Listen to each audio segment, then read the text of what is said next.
I recently read to my daughter Joanna a book called Angels Over Waslala by Pablo Yoder and Philip Cohen.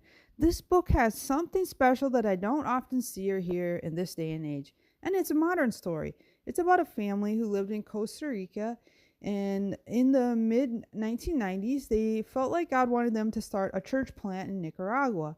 And it tells very clearly the steps they went through and how they prayed, and they were supported by their home church and how they moved to Nicaragua. Now, this was a big trial with 5 kids, and Nicaragua was much poorer than Costa Rica, where they were living. And in the mid 1990s, there was a lot of violence in in Nicaragua during the time of the Sandinistas and these guerrilla warfare, and the United States was sending arms, and there was just a lot of political turmoil, and yet they moved there in the midst of this and into a poor area. Why? Because there was spiritual interest. They could see that people were reaching out toward God because of the trials, and they were seeking after God. So they moved there with their 5 children. It was difficult. It was muddy. There wasn't always electricity and water, and they bought a farm, and they were trying to get their farm going and their house built, and all that was difficult. But on top of that, they started getting robbed, and robbers would come at night, and sometimes they had guns, and a lot of times they found out later they were just pretending.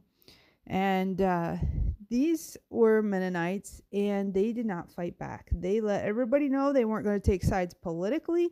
They weren't going to pay ransoms. They weren't going to support one side or the other. They were neutral, and they were not going to fight back. They didn't have weapons. And so they did get robbed quite a few times. Sometimes they would even give the robbers a little extra cheese because they could see they were hungry, or some bread or whatever they had on hand. And they would try to hide things that were valuable to them that the robbers wouldn't have any need for. But it was tough. They didn't sleep well a lot of nights, and it was really scary. So, but why I say this is something special is because I don't often hear people talking about nonviolence, about not resisting evil like Jesus told us in Matthew 5. But I want to read something from page 236 here that he talks about their trials and what kind of happened in the end.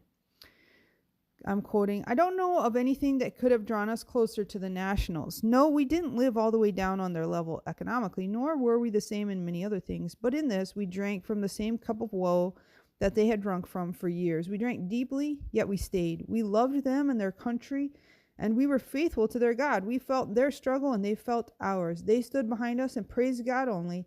They admired us." In the end, they started a church. They saw people truly born again, repenting from sin and changing and coming to know Jesus. And it was because they lived there. They had a clinic, they had a medical clinic. They did a lot of stuff to show love and kindness to the people and even to the robbers who robbed them. So Jesus tells us, don't resist evil. He says, vengeance is his. He will repay. He tells us not to kill other people or even be angry at them. So I encourage you, don't go to war. Don't fight. Don't be angry, but pray for your enemies like Jesus told us to. And maybe you don't have people robbing you, but you have people upset with you or something. Forgive your enemies. Pray for them. Bless them who persecute you. And please don't join the military. Don't go to war. Jesus tells us not to take life, not to fight, not to be vengeful. But what should we do? Pray for our leaders. Pray for our countries. And let's do that. Let's be a little bit more like these people. And if you need a good story to read and to understand more of what non-resistance is all about, I do suggest this book, Angels Over Waslala.